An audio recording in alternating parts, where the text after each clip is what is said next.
Es un momento en el que necesariamente se debe tener esa conversación. La monarquía actúa conforme a la Constitución y el último deseo del rey ha sido revelado. Es una sentencia real de muerte para el príncipe Harry, en un momento que ha dejado a toda la monarquía tambaleando. La princesa acaba de revelar una carta sellada del rey Carlos, su último y más despiadado decreto. Según el contenido impactante, el príncipe William será nombrado único heredero, mientras que el príncipe Harry quedará completamente apartado, despojado de títulos, deberes reales y cualquier derecho al legado de la corona. Personas cercanas afirman que las palabras exactas de Carlos fueron: eligió su camino, que lo recorra sin la corona. ¿Por qué tomó Carlos una decisión tan brutal? ¿Qué significa esto para el futuro de la monarquía y la ya tensa relación de Harry con la institución? Quédate con nosotros porque esta revelación lo cambia todo. Antes de continuar, por favor, presiona el botón de me gusta, suscríbete al canal y activa la campanita de notificaciones para recibir actualizaciones. Se suponía que sería una mañana tranquila en Sandringham. La finca estaba en calma, envuelta en una densa niebla inglesa que se aferraba a las puertas como un secreto, negándose a soltarlas. Dentro no había alboroto, ni guardia ceremonial, solo silencio. Entonces, un solo coche llegó al patio interior de la finca. La princesa descendió con una expresión indescifrable, mandíbula apretada entre el deber y la tristeza. En su mano sostenía un único sobre sellado con el escudo real de la corona. Ese sobre, entregado bajo la mirada atenta de dos asesores reales y llevado a la oficina del Consejo Privado, desataría el ajuste de cuentas más explosivo de la realeza en décadas. Al atardecer, los titulares estaban en todas partes. El último deseo del rey se había hecho público. El príncipe Guillermo heredaría todo. El príncipe Harry, antes querido y luego despreciado, no recibiría nada. Sin propiedades, sin títulos, sin privilegios financieros, ni siquiera un reconocimiento ceremonial. Las palabras del rey helaban por su contundencia. Eligió su camino, que lo recorra sin la corona. Esto no era un rumor de tabloide ni una filtración no verificada. Era un decreto real confirmado, emitido pocos días antes de la más reciente hospitalización del rey Carlos y divulgado por la propia princesa, en lo que los medios ahora llaman la desheredación de Windsor. El mundo estaba conmocionado, pero nadie más que el príncipe Harry. Momentos después de conocerse la noticia, se vio al príncipe Harry en Montecito, caminando de un lado a otro fuera de su residencia en California, hablando urgentemente por teléfono. Una foto aérea lo capturó de pie, congelado a mitad de una conversación. Personas cercanas dicen que fue tomado por sorpresa, sin ser informado, consultado ni advertido. Una fuente dijo que no recibió llamada, ni carta, ni aviso previo, solo el eco de la última decisión de su padre transmitida por todo el mundo. Pero ¿cómo se llegó a esto? ¿Cómo puede un rey, que fue fotografiado sosteniendo la mano de su hijo menor en el funeral de la princesa Diana, terminar su reinado con una línea tan cortante que hizo temblar a la Commonwealth? Para entender este momento, debemos retroceder, no a la boda, ni a la entrevista con Oprah, sino más atrás, a las fallas que siempre existieron en la casa de Windsor. Fallas que se ampliaron con cada confesión televisada, cada especial de Netflix, cada contrato editorial, cada broma en un programa nocturno. Lo que presenciamos ahora no es simplemente una ruptura entre padre e hijo. Es un acto estratégico deliberado de separación, el último movimiento de ajedrez de un monarca en un juego que se ha vuelto global. En el centro de todo está la princesa, conocida por el público británico como la real sin rodeos, la ejecutora silenciosa y la hija de voluntad férrea de Isabel II. Y sin embargo, en un giro que pocos vieron venir, emergió no solo como la mensajera del decreto del rey, sino como su defensora. Se presentó ante las cámaras, ojos vidriosos pero tono resuelto, y leyó en voz alta el último mandato escrito de su hermano. No hubo titubeo en su voz, ni un instante de vacilación. Si había conflicto interno, lo enterró bajo décadas de entrenamiento real y deber. Entrego esto, dijo, en nombre de Su Majestad, quien ha elegido asegurar el futuro de la corona con claridad y convicción. La corona había hablado, y con ello, el destino de su hijo más controvertido quedó sellado. No se trataba solo de dinero, era sobre la historia, la sangre, el legado y, más que nada, el control. En la monarquía, el poder no siempre es ruidoso, no siempre se grita, a veces se susurra, escrito en privado en un estudio en las altas horas de la noche, y se libera en una sola hoja de papel membretado. El documento contenía, según se informa, 3 puntos principales. Primero, que el príncipe William heredará el ducado de Cornualles y todas sus propiedades asociadas sin disputa. Segundo, que el príncipe Harry no tendrá derecho a más distribuciones, tierras ni privilegios ligados a la corona. Y tercero, que la Casa Real ya no reconocerá el linaje de Sussex en asuntos ceremoniales o constitucionales. La decisión fue aprobada por los asesores legales privados del rey y presenciada por 2 miembros seniores del Consejo Privado. Por primera vez en la memoria viva, un heredero directo fue desheredado estando aún con vida. La reacción pública fue inmediata y volcánica. En Londres, multitudes se reunieron frente al Palacio de Buckingham con carteles que iban desde «Justicia para Harry» hasta «Dios salve al futuro rey». En Internet, las líneas de batalla se trazaron una vez más. Los leales a la realeza elogiaron la medida como necesaria, tardía y valiente. Los partidarios de Harry y Meghan lo calificaron de despiadado, vengativo y con motivaciones políticas. Sin embargo, dentro del palacio reinaba el silencio. No hubo declaración pública de William, ninguna aclaración por parte de la reina Camila. Solo quedaba la voz de la princesa, un eco calmo pero firme de la voluntad del rey. ¿Pero qué llevó a Carlos a este punto? Algunos allegados dicen que fue el libro de memorias de Harry, Spare, que hirió profundamente al monarca al retratarlo como distante, emocionalmente ausente y débil. Otros señalan la serie de Netflix que emitió imágenes comprometedoras y supuestas conversaciones privadas. También hay quienes creen que la gota que colmó el vaso fue la negativa de Harry a asistir a ceremonias reales a principios de este año, a menos que recibiera seguridad completa y privilegios de gestión de prensa. Carlos, al parecer, consideró esto como un intento de controlar una narrativa que ya no quería proteger.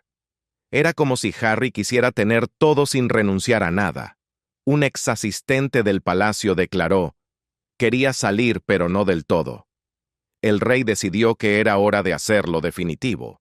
Aún así, algunos encuentran difícil creer que un padre pueda actuar con tanta frialdad hacia su hijo. La respuesta tal vez no esté en la emoción personal, sino en la preservación institucional. La monarquía no es solo una familia, es una maquinaria de siglos. Y las máquinas no sangran, no lloran, se autorregulan. Al despojar a Harry de su derecho de nacimiento real, el rey Carlos intenta, posiblemente, restablecer la percepción pública, limpiar a la monarquía de ambigüedad y conflicto. Al hacerlo, envía una señal a los herederos futuros, especialmente a William, de que no se tolerará más la rebeldía. Es un mensaje duro, pero claro. Y sin embargo, bajo el mandato real y el peso legal de esta decisión, yace una historia más silenciosa, más trágica, la de un padre y un hijo que una vez estuvieron juntos en las puertas del Palacio de Kensington, saludando a los dolientes por la mujer que ambos perdieron, de bromas susurradas en helicópteros, de veranos en Balmoral, de parrilladas familiares y recuerdos compartidos. Todo eso ahora yace sepultado bajo el protocolo, el orgullo y el dolor. La cámara no ve esos recuerdos, solo ve el temblor en la mano de Harry mientras sujeta el teléfono. La prensa solo ve silencio. El mundo escucha únicamente lo que se ha escrito.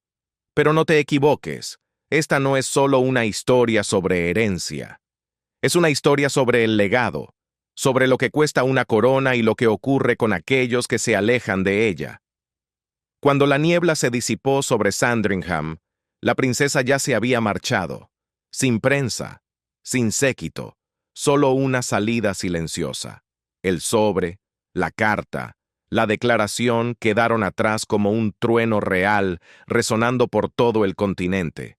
El último deseo del rey había sido pronunciado, y Harry, el querido príncipe menor, había sido borrado del futuro de la monarquía. Asimílalo, porque lo que viene después podría reformar para siempre a la familia real. Hay pocos momentos en la historia de la realeza británica que tengan el peso de la irrevocabilidad. Abdicaciones, coronaciones, muertes. Estos son los hitos que no solo moldean a la monarquía, sino a la arquitectura emocional de una nación. Pero lo que la princesa llevaba esa mañana, dentro de un simple sobre color crema con el escudo real, era diferente. No era una declaración ceremonial. No era una política ni un discurso. Era un veredicto, el último decreto de un padre, y cambiaría a la familia real para siempre. El sobre fue entregado a mano desde Clarence House a Sandringham, bajo cerradura y escolta constante. Había sido redactado 3 noches antes por el rey Carlos III, con la asistencia de 2 asesores senior. Sir Peter Westmoreland, exconsejero jurídico de la Casa Real, y Lady Elizabeth Hargrave, una de las asistentes más longevas del despacho privado del soberano. La decisión de redactar tal documento, especialmente en medio del deterioro de su salud, no fue tomada a la ligera, ni fue escrita con el estilo ceremonial que suele acompañar las cartas reales. No fue diseñado para exhibición pública. No era poesía, era una resolución. El documento tenía 4 páginas. Su lenguaje, según quienes lo vieron, era deliberado, conciso y sorprendentemente carente de emoción. Sin apelaciones sentimentales, sin adornos reales, solo fallos directos y precisos. La primera página confirmaba la línea de sucesión actualizada respecto a propiedades, bienes y títulos honorarios. El príncipe William, actual príncipe de Gales, sería designado como único heredero de todos los fideicomisos personales y reales bajo discreción del soberano. Esto incluía el ducado de Cornualles, la casa Sandringham, la finca Balmoral y varias colecciones privadas de arte que anteriormente se planeaban compartir. Aunque algunas de estas posesiones técnicamente pertenecen a la corona, la directiva del rey aseguraba que pasarían al control personal de William en lugar de dividirse entre herederos conjuntos. La segunda página era la más severa. Establecía en términos inequívocos la eliminación del príncipe Harry, duque de Sussex, de cualquier reclamo de herencia, derechos o designaciones ceremoniales. No dejaba lugar a ambigüedades. El lenguaje, probablemente elegido por asesores legales pero aprobado por el propio rey, decía lo siguiente: que se entienda y quede irrevocablemente claro que el príncipe Henry Charles, Albert David, no recibirá, reclamará ni tendrá derecho a ninguna provisión financiera, propiedad, título honorario o responsabilidad ceremonial derivada de la corona. Esta decisión debe ser respetada a perpetuidad, salvo indicación contraria del soberano reinante.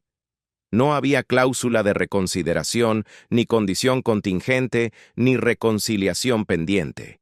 Era definitivo. La tercera página trataba sobre Archie y Lilibet. Esta sección era menos concluyente, pero igualmente inquietante para los partidarios de la familia Sussex. La carta especificaba que las decisiones sobre el estatus real de los descendientes menores nacidos fuera del Reino Unido quedaban aplazadas al soberano actual y su cuerpo asesor inmediato. En efecto, el rey Carlos trasladaba la responsabilidad de decidir sobre los títulos de sus nietos al príncipe William, insinuando sutilmente que no tenía intención de legitimar sus derechos reales durante su reinado. La página final fue quizá la más reveladora. No era legal, no era constitucional, era personal, escrita de puño y letra del propio rey. A diferencia del lenguaje legal mecanografiado de las páginas anteriores, esta sección ofrecía un único párrafo que decía: «No hay placer en esto, pero la institución debe ser preservada». Eligió su camino, que lo recorra sin la corona, y con eso, el papel del rey en la vida de Harry, al menos en términos oficiales, llegaba a su fin. Quienes estaban presentes cuando se abrió el sobre describieron el ambiente en la sala como tenso y ceremonial, casi como en un tribunal cuando se lee una sentencia. La princesa, flanqueada por el Lord Chambelán y dos responsables de comunicaciones del palacio, abrió el sobre en presencia de varios miembros del consejo privado. Cada página fue verificada, copiada y guardada de nuevo en una carpeta archivada marcada como Alta Confidencialidad, Directiva Real. Según el protocolo, el contenido debía ser compartido inmediatamente con el actual heredero, el príncipe William, seguido de un informe formal al primer ministro y a ciertos miembros de la Casa Real. Solo después de completarse estos pasos, la princesa recibió permiso para hablar públicamente, lo cual no hizo mediante comunicado de prensa ni portavoz del palacio, sino en persona. En una rara y breve aparición ante los medios fuera del castillo de Windsor, se acercó al podio y se dirigió a una prensa atónita. «Comparezco ante ustedes no como hermana, sino como servidora de la corona», comenzó. Confirmó la autenticidad de la carta. Leyó fragmentos en voz alta. No lloró. No hizo pausas. Fue la primera vez que un miembro de la familia real confirmaba públicamente la desheredación de un familiar directo aún con vida. Los periodistas la presionaron con preguntas. Fue una decisión tomada con ira. ¿Actuó el rey Carlos por despecho? ¿Había lugar para el perdón? Ella se negó a dar más detalles. Su voz era plana, su mensaje ensayado. Lo que ha sido escrito es definitivo. La voluntad del rey es clara. Algunos la vieron como fría, otros como digna, pero pocos cuestionaron su firmeza. La princesa es conocida desde hace tiempo por su lealtad a la corona por encima de los sentimientos. Y aquí había elegido el deber una vez más. En cuestión de horas, medios de todo el mundo estallaron en análisis. CNN transmitió segmentos consecutivos con historiadores reales, diseccionando cada cláusula. The Times de Londres publicó una edición digital extra. Biógrafos reales se apresuraron a reestructurar las narrativas que llevaban años desarrollando. La gran pregunta, sin embargo, era: ¿por qué ahora? ¿Por qué esperó el rey Carlos hasta el ocaso de su salud para actuar con tanta firmeza? ¿Por qué no emitió esta orden tras la entrevista con Oprah o tras las explosivas memorias de Harry? ¿Por qué entregar este golpe a través de la princesa y no abordarlo él mismo? Allegados creen que el momento fue estratégico. Según una fuente real de alto nivel, el rey Carlos llevaba más de un año redactando versiones del documento. En un momento, se dice que consideró un tono más moderado, ofreciendo a Harry una herencia parcial o mantener lazos ceremoniales. Pero tras las recientes entrevistas mediáticas de Harry y sus supuestas exigencias de control sobre futuras apariciones reales, el rey endureció su postura. Supuestamente, dijo a un asesor cercano: «Debo poner la institución por encima del afecto». Este sentimiento refleja la misma lógica que utilizó la reina Isabel al despojar al príncipe Andrés de sus títulos militares y patrocinios. La monarquía, según su código interno, no es un negocio familiar, es un símbolo nacional, y los símbolos deben protegerse incluso desde dentro. Expertos legales del Reino Unido han opinado sobre la decisión. Aunque un monarca reinante no puede modificar unilateralmente las leyes de sucesión sin el Parlamento, sí mantiene una considerable discreción sobre bienes personales, títulos y nombramientos honorarios.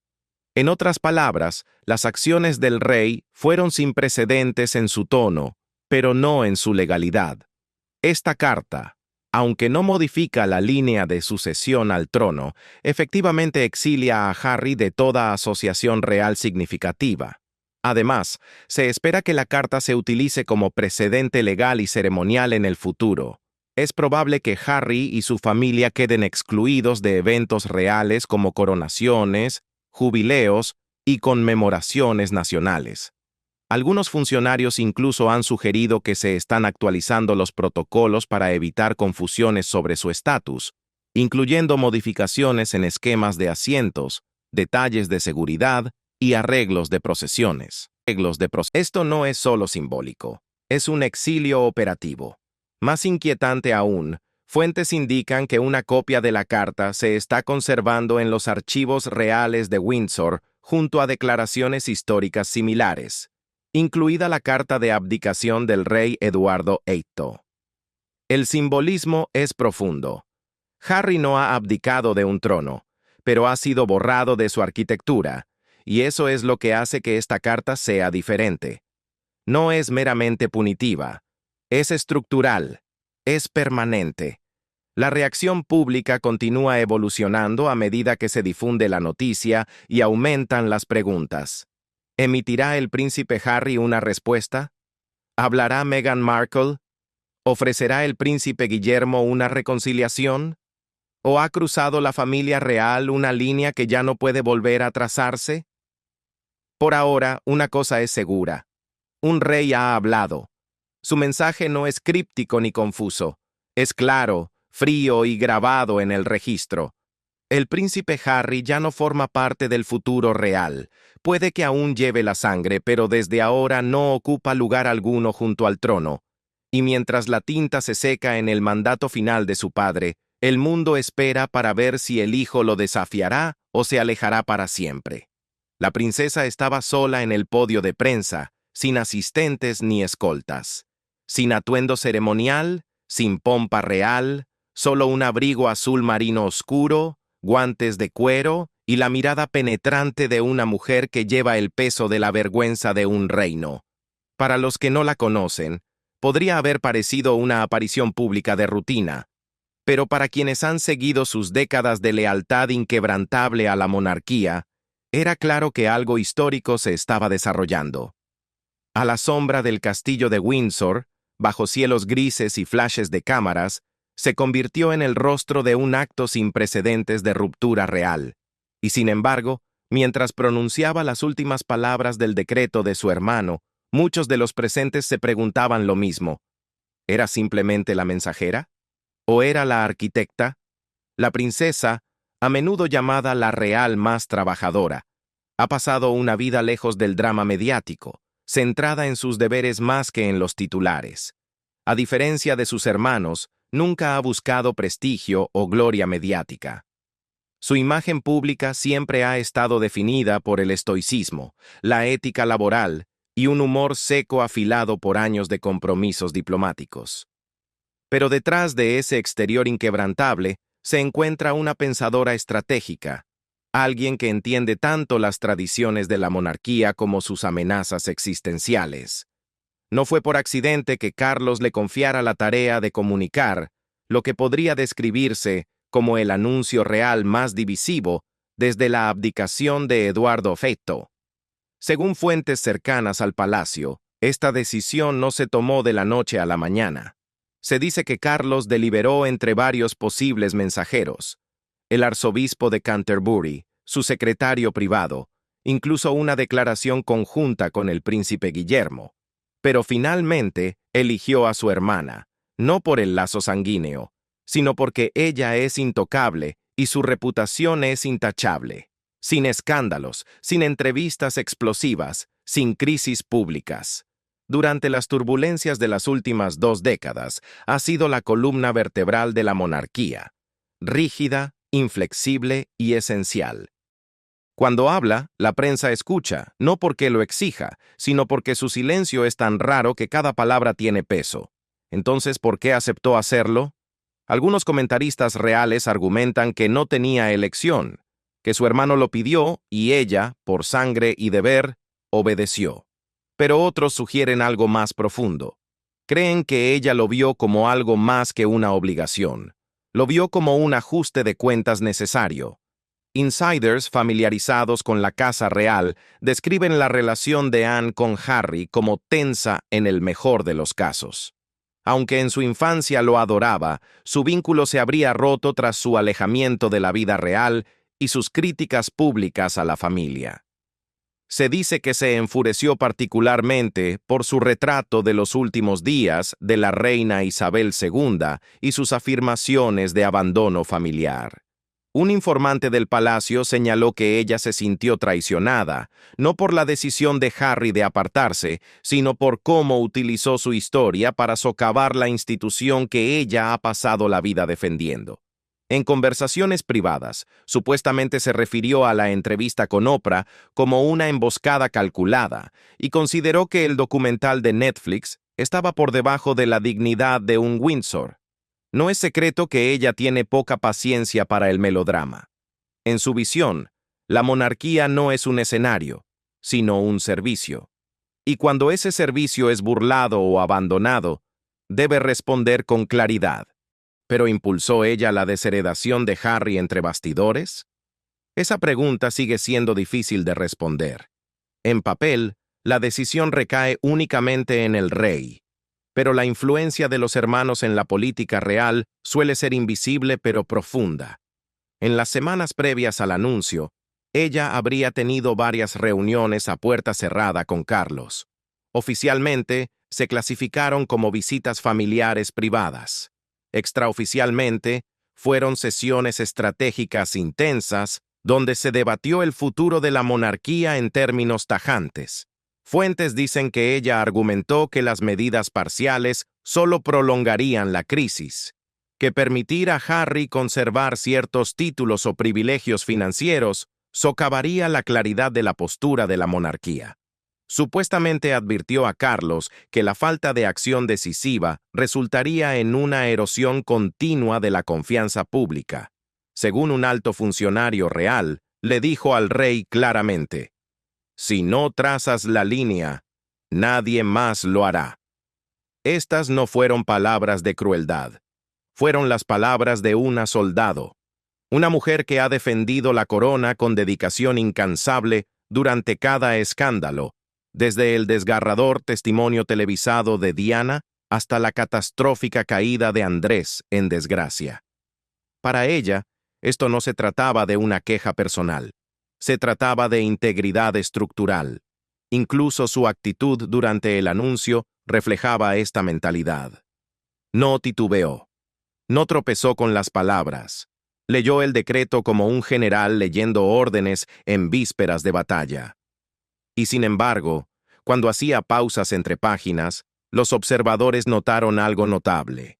Un destello sutil en sus ojos, un momento de reflexión, como si el peso de las palabras rozara algo más profundo, algo maternal, quizás incluso de duelo, a pesar de su firmeza al hablar. Anne sigue siendo humana. Puede creer en la supervivencia de la monarquía, pero eso no significa que sea ciega al costo humano. En los días posteriores a su declaración, fue fotografiada caminando sola por los jardines de Gackham Park, su residencia privada, sin séquito, sin medios, solo Anne en el silencio del campo. Algunos dicen que fue allí para reflexionar. Otros creen que simplemente necesitaba desaparecer del ruido, porque el ruido era ensordecedor. Los titulares gritaban, las columnas de opinión se encendían, las redes sociales estallaban. Algunos la aclamaban como la última Windsor verdadera, un pilar de fortaleza en una era de debilidad impulsada por la celebridad. Otros la condenaban como cómplice en una campaña de exclusión y crueldad. Lo que el público rara vez ve es la complejidad detrás de su papel. Anne no eligió ser hija de una reina. No buscó poder ni prensa, pero abrazó la carga de la expectativa con una resiliencia silenciosa. A lo largo de sus décadas de servicio, ha visitado más países que cualquier otro miembro de la realeza, excepto sus padres. Ha inaugurado hospitales, estado en campos embarrados durante tormentas, asistido a funerales militares con gracia estoica. nunca pidió aplausos. Y sin embargo, ahora se encuentra en el centro de una controversia que probablemente nunca quiso. Algunos analistas reales creen que podría haber sido la única persona en la que Carlos confiaba lo suficiente como para ejecutar esto sin adornos ni vacilaciones. Sabía que no dudaría. Sabía que no lo politizaría. Al elegir a Anne, Carlos se aseguró de que el mensaje no se viera ahogado por teatralidades o escándalos. Sería recibido con la gravedad que merecía. Pero otros creen que su papel pudo haber ido aún más lejos. Hay rumores, no confirmados pero persistentes, de que influyó en el lenguaje del decreto en sí, que animó a Carlos a ser más definitivo, menos indulgente, que su mano moldeó no solo el papel de mensajera, sino el mensaje mismo. Si es cierto, significaría que Anne se ha convertido silenciosamente en una de las figuras más poderosas dentro de la estructura real, no por título ni estatura pública, sino por ser la ejecutora confiable cuando otros fallan. Es importante destacar que Anne nunca ha hablado públicamente mal de Harry o Meghan. Nunca ha comentado sobre sus decisiones, entrevistas o demandas. Pero a veces, el silencio dice más que 1000 palabras. Y su silencio, especialmente combinado con acción, se ha vuelto atronador. Cuando un periodista le preguntó fuera de Windsor si había hablado con Harry desde el anuncio, no respondió. Simplemente se dio la vuelta y entró al castillo sin mirar atrás. Es posible, incluso probable, que su silencio fuera un último regalo, una negativa a avivar un fuego que ya había quemado demasiado. Pero, ya fuera la mensajera reticente o la arquitecta tras el telón, una cosa es clara. La princesa Anne ha emergido como la columna vertebral de hierro de la monarquía, inquebrantable, imperturbable y ahora inolvidable. Mientras esta saga continúa desarrollándose, con informes de que Harry consulta a expertos legales y Meghan prepara un segmento documental privado como respuesta, la imagen de Anne en ese podio permanece fija en la memoria pública. No lloró, no se disculpó, no explicó. Entregó el mandato final del rey, y al hacerlo, recordó al mundo que la monarquía no es simplemente una herencia, es una institución, y las instituciones se defienden, no se debaten. Lo que la historia dirá sobre el papel de la princesa Anne en este capítulo está por verse. Pero hoy, el mundo sabe esto. Hizo lo que otros no pudieron. Llevó la carta, soportó la carga, trazó la línea y se alejó con la cabeza en alto. Eran poco más de las 3 de la mañana en Montecito cuando el teléfono del príncipe Harry comenzó a vibrar en la mesita de noche. Al principio no se movió. Ya se había acostumbrado a los horarios extraños y a los titulares inesperados. La mayoría de las noticias reales se publicaban mientras California aún dormía. Pero esta vez, algo se sentía diferente. El teléfono no se detenía. Mensajes de texto, llamadas, correos electrónicos, cada uno más urgente que el anterior. Meghan se movió a su lado, preguntando qué estaba pasando, pero Harry no respondió de inmediato. Ya estaba mirando la pantalla.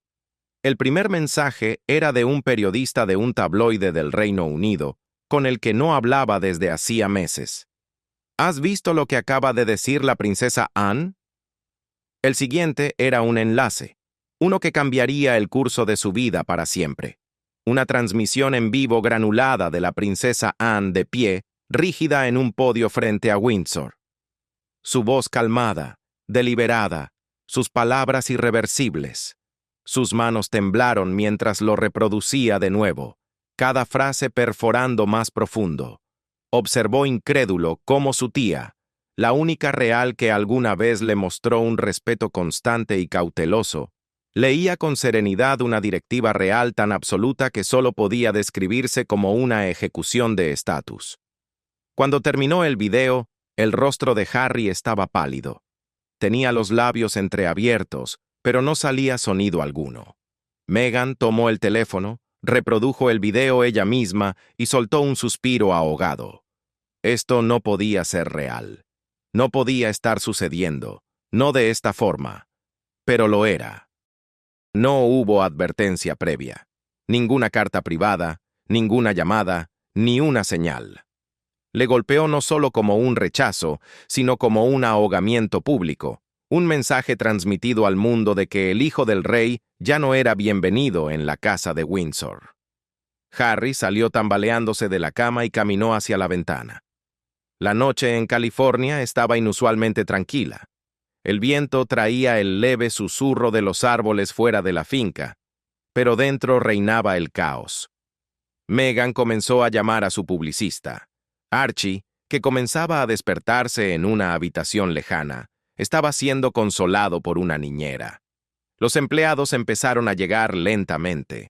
Era como si un golpe palaciego se hubiera producido al otro lado del mundo, y Montecito apenas comenzara a absorber las ondas de choque.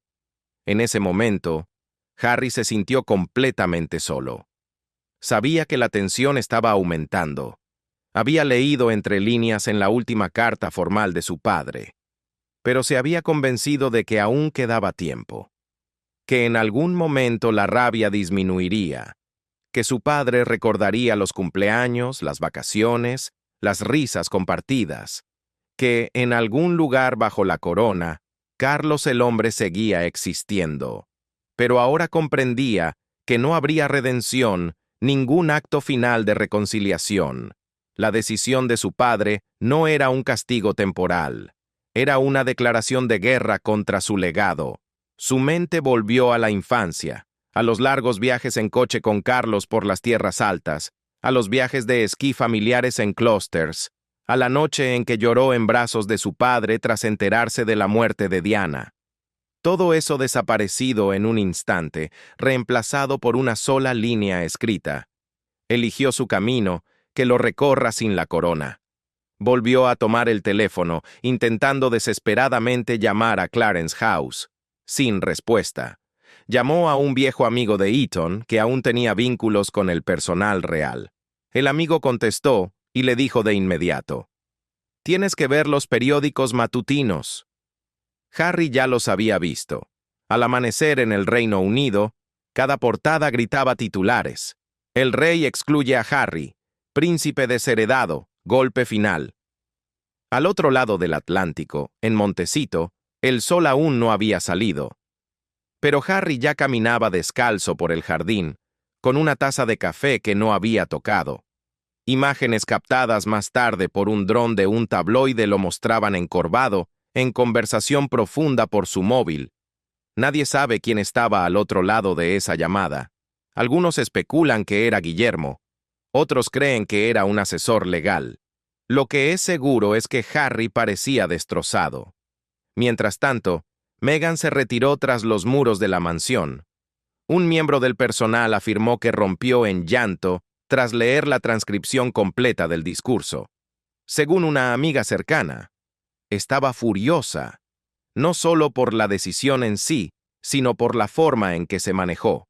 Sin comunicación, sin oportunidad de responder, sin manera de controlar la narrativa. Para alguien que había construido un imperio sobre contar historias, esto era un escenario de pesadilla, un mensaje emitido por la corona sin contrarrelato de su parte. Conforme pasaban las horas, el círculo íntimo de Harry se activó. Se hicieron llamadas a su equipo legal, publicistas y estrategas. Los asesores instaban a mantener la calma. El comunicado, argumentaban, podría ser rectificado con el tiempo. Era posible, decían, que el rey simplemente estuviera marcando una línea simbólica, no una irreversible, para apaciguar a los tradicionalistas del palacio. Pero Harry sabía la verdad. Reconocía el tono, el lenguaje. El hecho de que lo hubiera leído Anne significaba que era serio. No era un farol, era definitivo. A media mañana, hora de California, Harry había desaparecido de la vista pública. Se decía que pasó el resto del día en su estudio privado, rodeado de libros, fotografías de Diana y cartas sin abrir de antiguos allegados reales. Meghan atendió la mayoría de las llamadas, Sus hijos se mantuvieron aislados del drama, pero dentro de los muros de la finca de Montecito se desataba una tormenta. Un asistente dijo que Harry alternaba entre el silencio y estallidos de ira. Repetía la misma pregunta una y otra vez. ¿Por qué haría esto? ¿Por qué ahora? Las respuestas se le escapaban. Parte de él se culpaba a sí mismo. Las memorias, las entrevistas, el documental. Repasaba cada momento en su mente. ¿Había ido demasiado lejos? ¿Había cruzado una línea que no podía deshacerse? Pero otra parte de él se sentía traicionada. Nunca pidió ser rey. Nunca pidió el foco público. Solo quería vivir a su manera. Las giras militares, las apariciones reales. Había cumplido su parte. Intentó modernizar el rol, hablar sobre salud mental, desafiar la rigidez institucional. Y sin embargo, en lugar de gratitud, fue expulsado. Por todos sus errores, creía que nunca había dejado de amar a su familia. Y ahora lo habían cortado sin previo aviso. El dolor más agudo llegaba cuando pensaba en sus hijos. Archie y Lilibet eran inocentes. Nunca dijeron una palabra a la prensa, nunca emitieron un comunicado, nunca hicieron una sola exigencia. Y ahora, por una disputa que no provocaron, sus títulos, su herencia, su lugar en la familia real estaba siendo silenciosamente borrado. El pensamiento lo atormentaba. Al caer la noche, se redactó un comunicado desde el entorno de los Sussex, pero nunca se publicó. Meghan, al parecer, abogó por una respuesta directa, algo digno pero firme. Harry no estuvo de acuerdo, no estaba listo. Sus emociones estaban demasiado a flor de piel. Sentía que cualquier declaración en ese momento sonaría desesperada o amarga. Necesitaba tiempo. En su lugar, tomaron una sola medida. Cancelaron todos los compromisos públicos de la semana siguiente. Las noticias no se detuvieron. Cada medio tenía su versión. Antiguos asistentes del palacio especulaban sin cesar sobre lo que significaba la decisión para las finanzas de Harry. ¿Perdería su equipo de seguridad en el Reino Unido? ¿Las organizaciones benéficas lo abandonarían? ¿La opinión pública finalmente se volvería contra él? Pero a Harry no le importaba nada de eso en ese momento. Lo que lo atormentaba no era el dinero, no eran los titulares, era la carta, la frase que resonaba en su mente toda la noche, que lo recorra sin la corona. Se la susurraba a sí mismo, una y otra vez, como si decirla en voz alta pudiera, de algún modo, aliviar el dolor. Pero no lo hacía. Cuando el sol de California se puso, la realidad se había asentado. Su lugar en la monarquía se había desvanecido. Su padre lo había borrado de la historia. Y a diferencia de antes, no había un camino de regreso. No a menos que William eligiera cambiar el rumbo algún día. Y Harry dudaba que eso ocurriera. Porque esto no era solo una decisión real, era personal. Y con esa revelación, comenzó a prepararse, no para una réplica, no para una reconciliación, sino para una reinvención, porque si ya no tenía la corona, tendría que construir algo más, algo enteramente propio. En la tranquila intimidad del Palacio de Kensington, el príncipe William permanecía solo junto a la ventana de su estudio privado, observando los jardines meticulosamente recortados, que alguna vez fueron el patio de juegos de dos hermanos, que nunca imaginaron un mundo dividido por el silencio y el arrepentimiento. En la superficie, la mañana había sido tranquila. Su equipo siguió los protocolos de rutina. Su escolta de seguridad estaba lista como de costumbre, pero por dentro, toda la atmósfera había cambiado. La noticia había estallado horas antes, y, aunque había sido informado de antemano por el propio rey, el peso de ella apenas comenzaba a asentarse. Había sido nombrado único heredero del legado personal del rey Carlos III. No del trono. Eso ya era un hecho, sino de todo lo demás. Las propiedades, los fideicomisos privados, los títulos ceremoniales que acompañaban la herencia privada del rey. William ahora no solo era el príncipe de Gales, sino el único heredero del legado de su padre, tanto material como simbólico. Y con esa designación llegó otra consecuencia. Su hermano, el príncipe Harry, había sido eliminado por completo e irrevocablemente de la imagen. No había alegría en el rostro de William, ni alivio, ni celebración visible. Sabía que esto llegaría. Había leído el borrador de la carta. Se había sentado junto a su padre en los días previos al anuncio, discutiendo el futuro de la monarquía con un detalle doloroso. Carlos había sido claro, el futuro tenía que ser estable, seguro, predecible. Y Harry, con sus batallas mediáticas y su exilio autoimpuesto, se había convertido en una variable que el rey ya no podía permitirse arrastrar.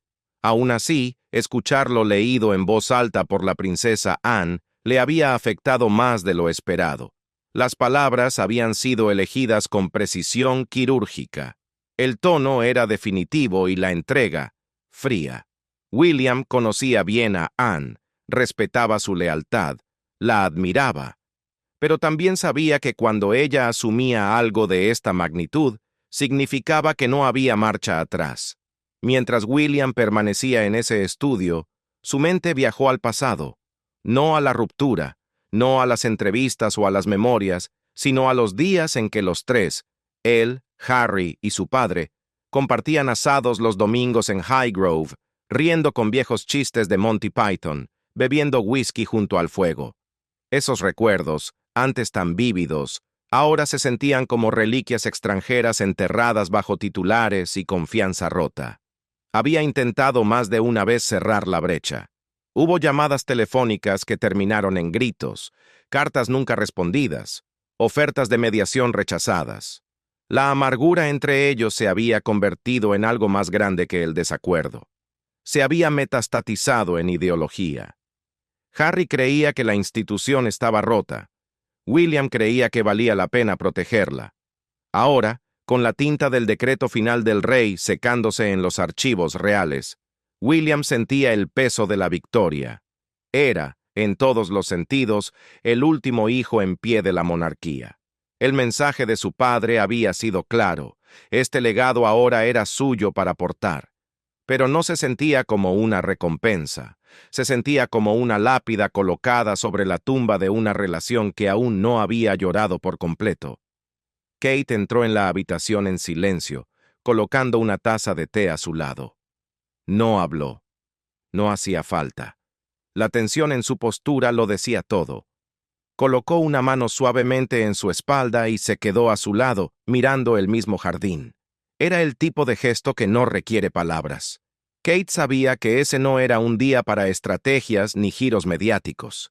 Era un día para que William asumiera el costo de la herencia. Los medios, por supuesto, comenzaron a construir su narrativa minutos después del anuncio de Anne. William consolida su papel como futuro rey. La corona se estabiliza bajo el liderazgo de William. William hereda todo. Harry queda al margen. Pero la verdad era más complicada.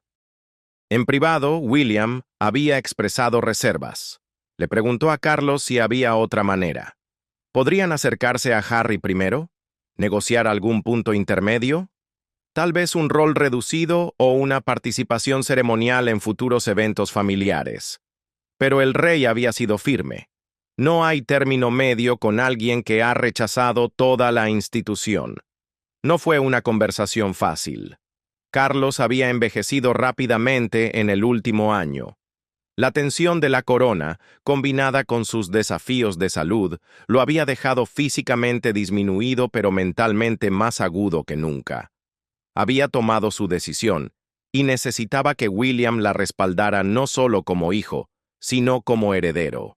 Y así, William aceptó. No con alegría, no con rencor, sino con el entendimiento resignado de que eso es lo que el liderazgo requería.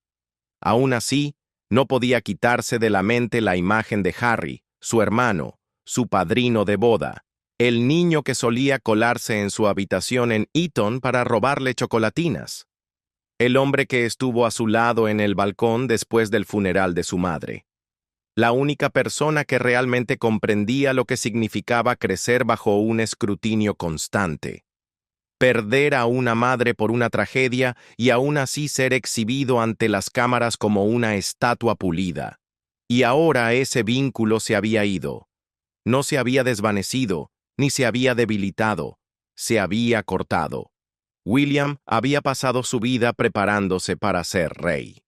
Había sido entrenado para soportar la presión, encarnar la diplomacia, preservar la tradición, pero ningún entrenamiento lo había preparado para esta clase de fractura emocional. Se preguntaba cómo sus hijos algún día entenderían todo esto. ¿Qué le diría a George cuando preguntara por qué el tío Harry ya no venía? ¿Cómo interpretaría Charlotte los titulares? ¿Con qué historias crecería Louis? Temía que solo conocieran una versión de Harry moldeada por los tabloides y el resentimiento. En las horas posteriores al anuncio público, la agenda de William no cambió. Asistió a un evento benéfico programado en un hospital infantil de Londres. Las cámaras siguieron cada uno de sus movimientos, buscando señales de estrés, de arrogancia, de triunfo. Pero William no les dio nada. Sonrió cuando fue necesario. Se agachó para hablar con los niños. Saludó a las enfermeras, pero por dentro, el conflicto rugía como una tormenta silenciosa. Tras bambalinas, los ayudantes trabajaban horas extras. Los equipos de comunicación se coordinaban con el Palacio de Buckingham para asegurar una narrativa coherente. Los equipos de seguridad revisaban los protocolos por si había una reacción pública negativa. Los asesores legales preparaban informes anticipando posibles declaraciones públicas de Harry o Meghan, y William observaba todo desarrollarse con una resolución silenciosa. Más tarde esa noche, mientras estaba sentado frente a Kate en su comedor privado, le hizo una pregunta que ella no había oído en años. ¿Hice lo correcto? Ella lo miró durante un largo momento. Luego dijo, «Hiciste lo necesario». Él asintió, pero no respondió. El peso de la necesidad era más pesado que el peso de la elección. Esa noche, después de que los niños se durmieron, William caminó solo por los pasillos del palacio. Cada habitación susurraba recuerdos. Pasó por la sala de estar donde él y Harry jugaban con soldados de juguete, la escalera por la que corrían en Navidad, el pasillo donde se escabullían para coger bocadillos de medianoche de la cocina. Había fantasmas por todas partes. Se detuvo frente a la habitación de invitados donde solía dormir Harry. La puerta estaba cerrada, la luz apagada, pero en su mente podía oír las risas apagadas, los chistes que solo los hermanos entendían, la comprensión tácita que venía con el dolor compartido y la sangre compartida. Se dio la vuelta y se alejó. A pesar de los elogios de la prensa, de todas las conversaciones sobre legado y sucesión, William sabía que esto no era una victoria, era una coronación de soledad. La corona pesaba más ahora, y en su sombra, un hermano se había perdido. Para el observador promedio, la frase cortado suena simple, brutal.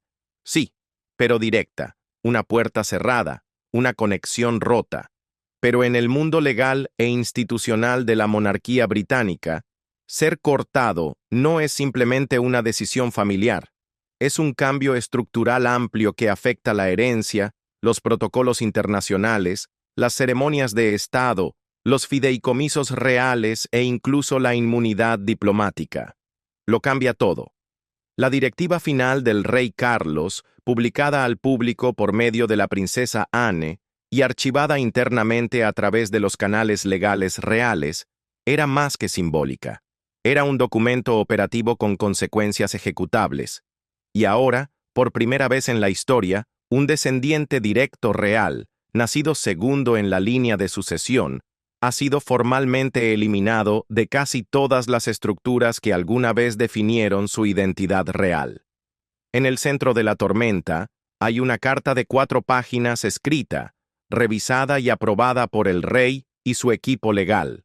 No altera las leyes de sucesión, ya que éstas dependen del Parlamento y del Estatuto Constitucional, pero ejerce plena autoridad sobre todo lo demás que el monarca controla personalmente, y esa no es una lista pequeña. Primero, y quizás más significativo de forma inmediata, está la desheredación financiera. El príncipe Harry ha sido eliminado de todos los fideicomisos reales, privados bajo la discreción del rey Carlos. Esto incluye el fideicomiso de Sandringham, las propiedades de Balmoral y varios portafolios de inversión que Carlos construyó durante sus décadas como príncipe de Gales. Estos no son activos financiados por los contribuyentes como el Palacio de Buckingham o la Corona.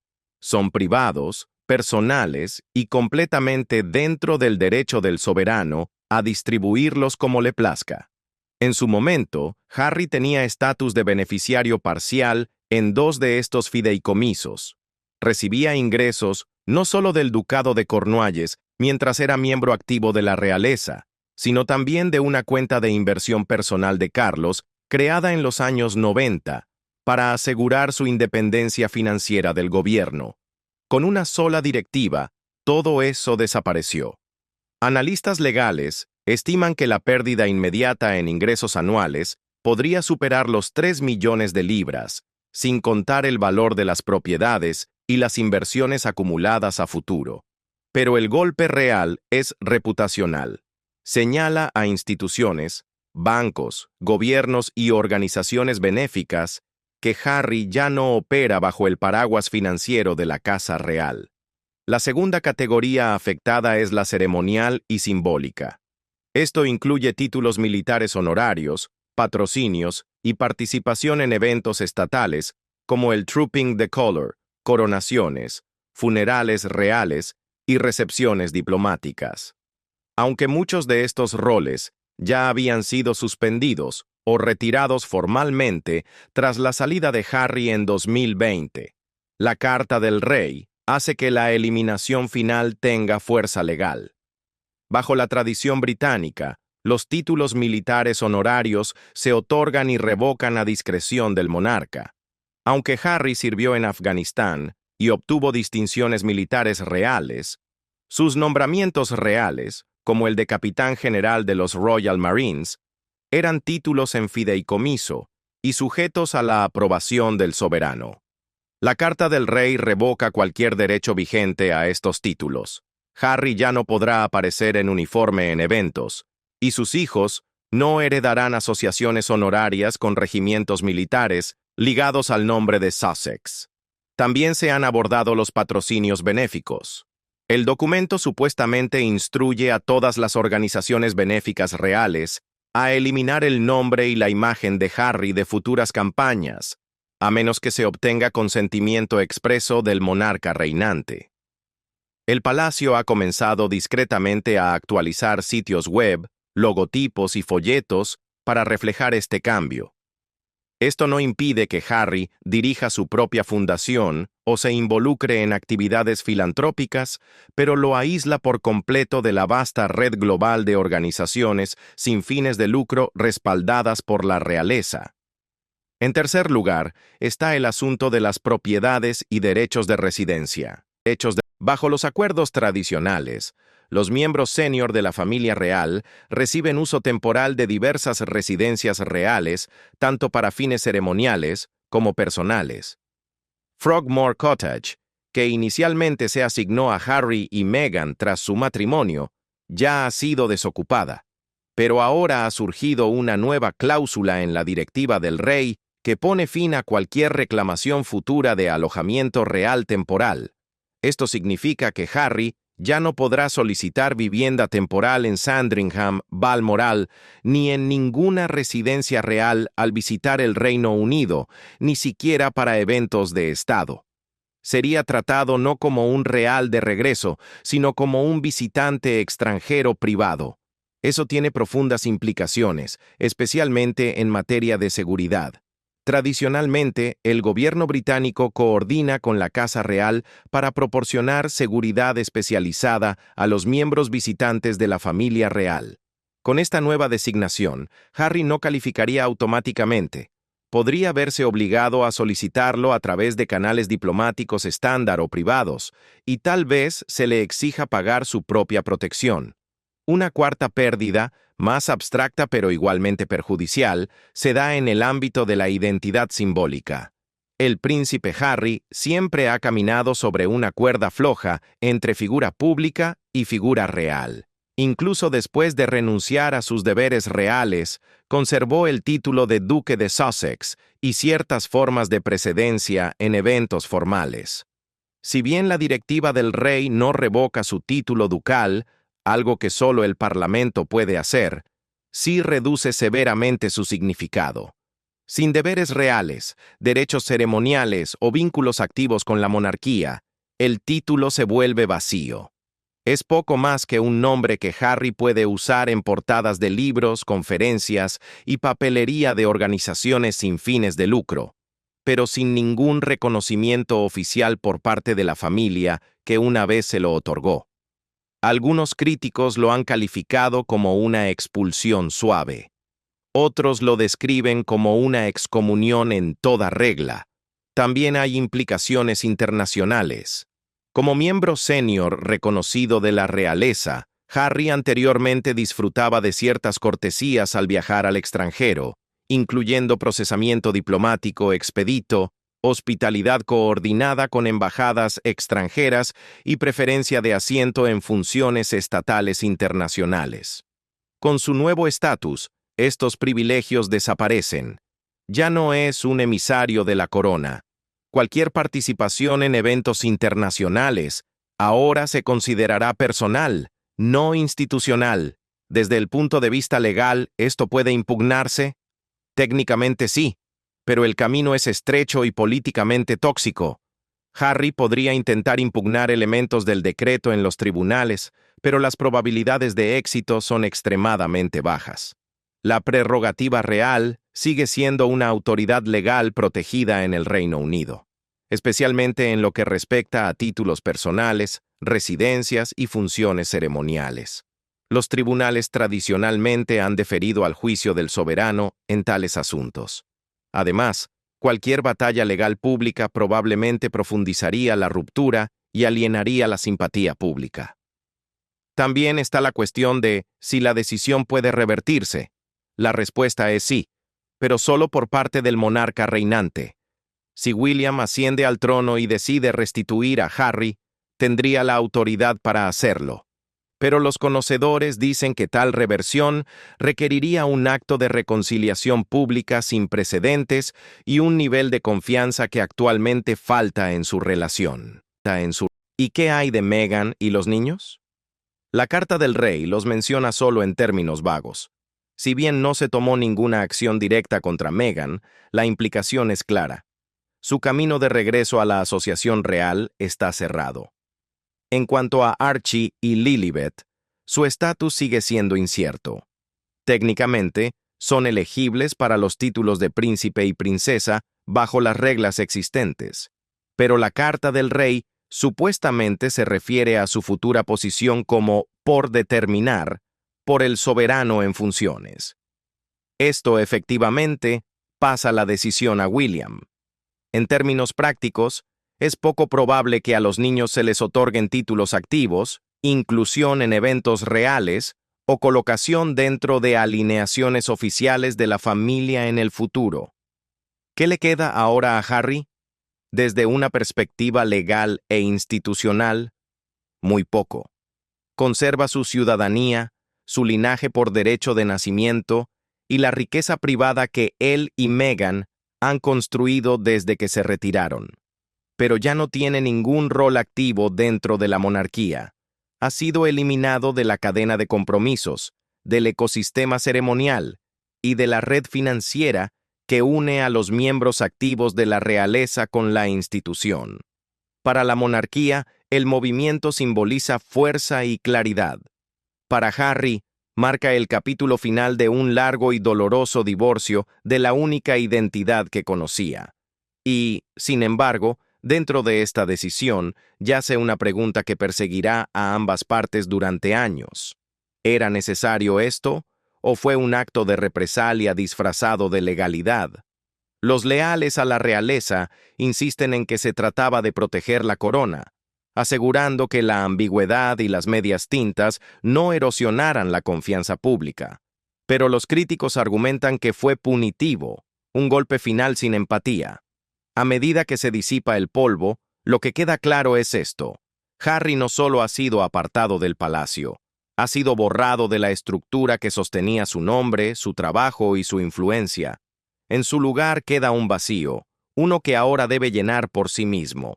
Sin título que mantener, sin red familiar en la que apoyarse y sin deberes ceremoniales que cumplir, el príncipe se ha convertido en algo completamente diferente. Un hombre una vez moldeado por la realeza, ahora definido por su ausencia. No tardó mucho. A las pocas horas de la entrega pública de la directiva final del rey Carlos, la reacción estalló con la fuerza de un escándalo nacional. Desde las puertas del Palacio de Buckingham hasta las playas de Santa Mónica, la opinión se dividió en dos campos distintos y emocionales. Uno lo llamó un acto valiente y largamente esperado. El otro lo condenó como vengativo y cruel. En Londres, una multitud comenzó a congregarse frente al palacio a media mañana. Lo que empezó como unos pocos curiosos se convirtió en una masa de cientos.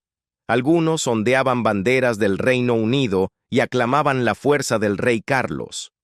Otros sostenían carteles que decían «Justicia para Harry» y «No se abandona la sangre». Los turistas filmaban las escenas con confusión, sin saber si presenciaban una celebración o una protesta. En realidad, era ambas cosas.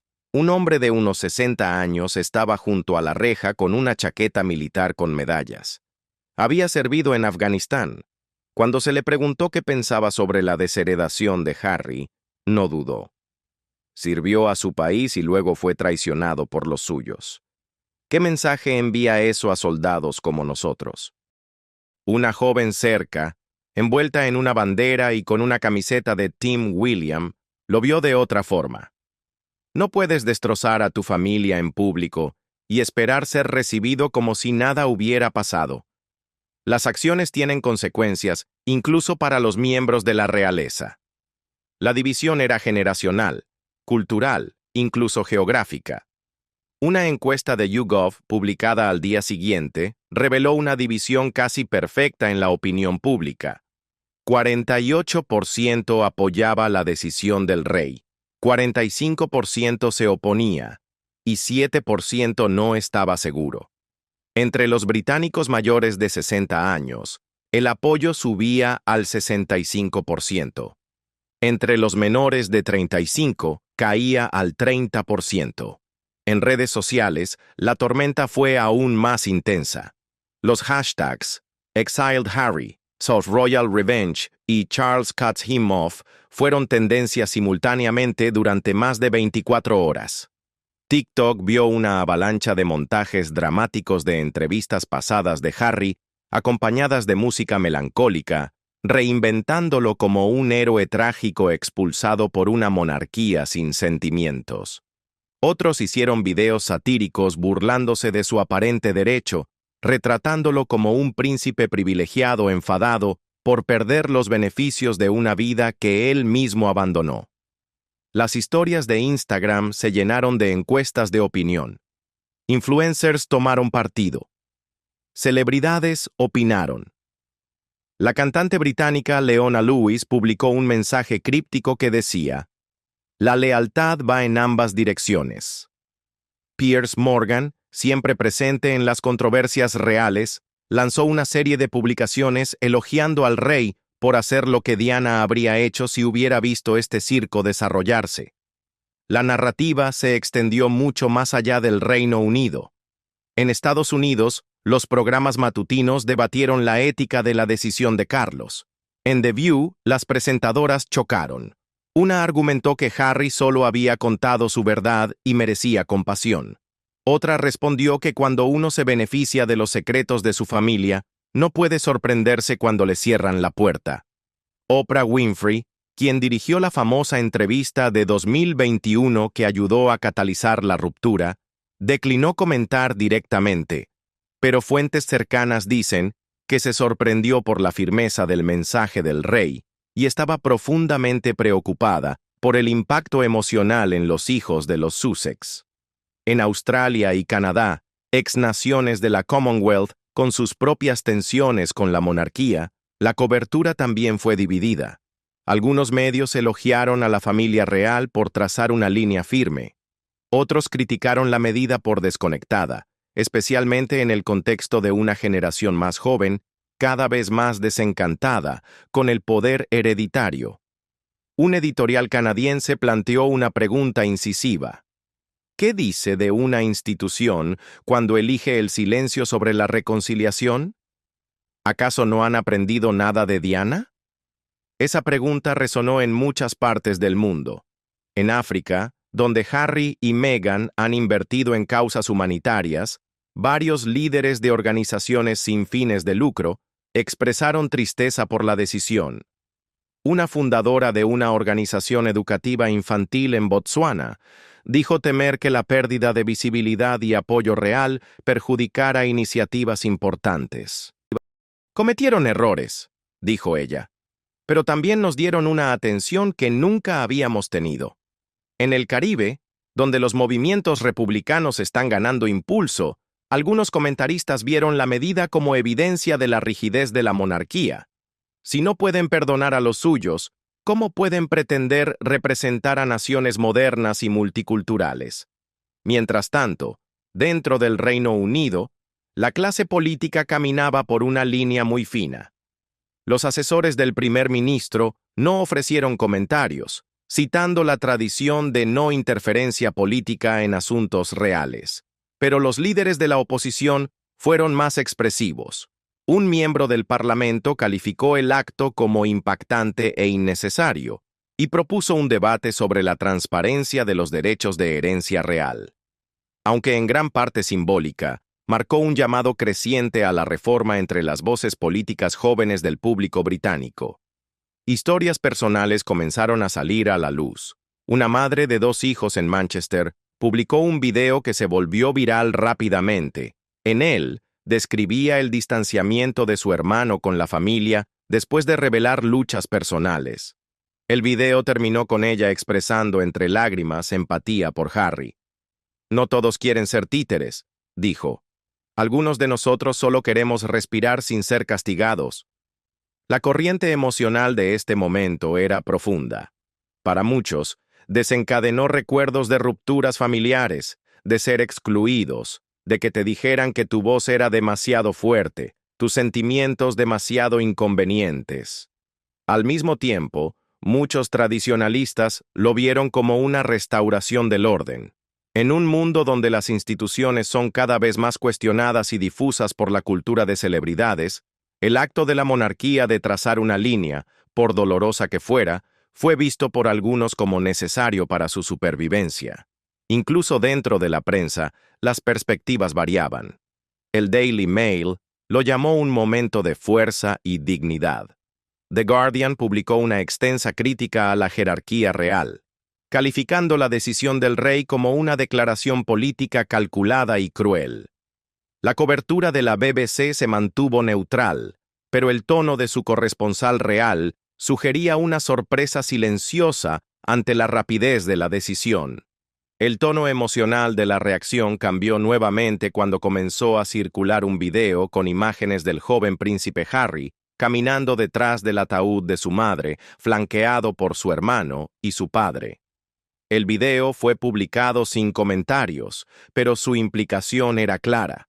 El niño que una vez representó el dolor nacional ahora había sido exiliado en privado. Los comentarios llegaron por miles. Perdió a su madre por el sistema. Ahora ha perdido a su padre también. Otros respondieron: él se fue. Él cobró. La corona no lo abandonó. Él fue quien se alejó primero. Y así, el reino permaneció dividido. A medida que surgían nuevas encuestas, una verdad se hacía evidente. Esto no era una simple disputa familiar. Era un espejo sostenido ante una nación y ante el mundo, preguntando dónde se posicionaban sobre el costo de la lealtad, el peso de la tradición y los límites del perdón. La opinión pública cambió sutilmente con el tiempo. En las primeras 48 horas, el apoyo a la decisión del rey se mantuvo fuerte entre los monárquicos.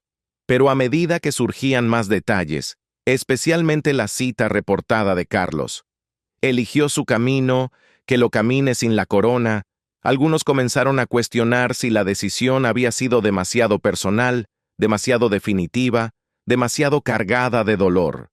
Un exmiembro del palacio, hablando de forma anónima, dijo a los reporteros que el rey no actuaba por odio, sino por miedo. Cree que si la monarquía no puede mostrar disciplina, perderá su significado. No está castigando a Harry, está protegiendo la corona. Que el público lo crea o no, aún está por verse. Pero algo es seguro, este momento ha encendido un nuevo capítulo en la larga historia de la familia real. Y a diferencia de escándalos pasados que a menudo terminaban en silencio o reconciliación, este ha creado una fractura que puede que nunca se cure del todo. Por ahora, el mundo observa a cada bando. El equipo Harry y el equipo Carlos mantienen su posición.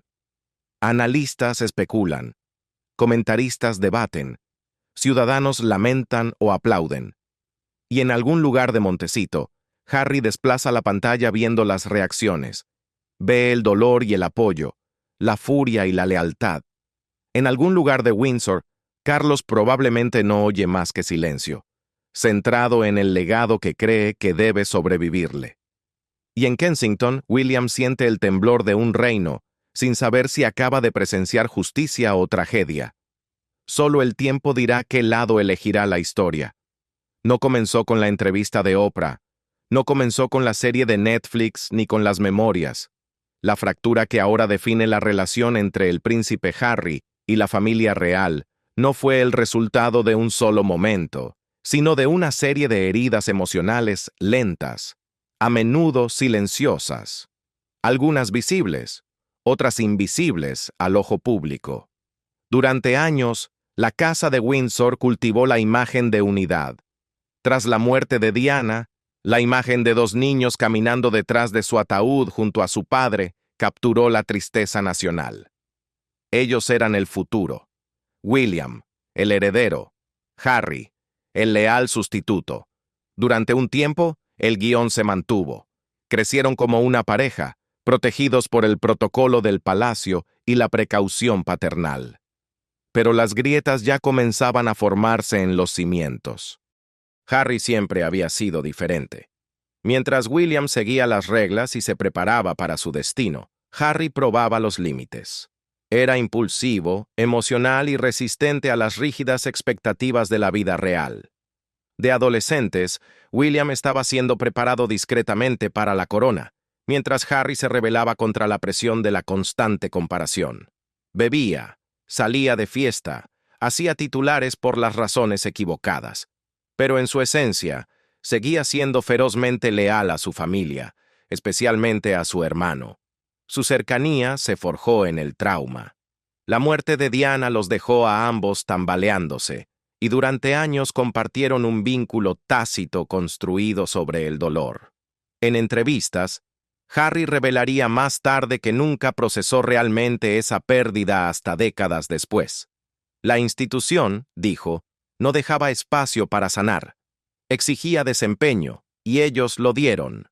El punto de quiebre comenzó a surgir, no con un escándalo único, sino con un cambio de identidad. Cuando Harry conoció a Meghan Markle, su mundo comenzó a transformarse. Ella era diferente a cualquiera con quien hubiera salido antes. Segura de sí misma, directa, conocedora de los medios y completamente ajena a la cultura real. Meghan trajo a la vida de Harry un sentido de autonomía que había anhelado por mucho tiempo. Con ella, no se sentía como un personaje secundario, se sentía visto. La reacción pública a su relación fue mixta desde el principio.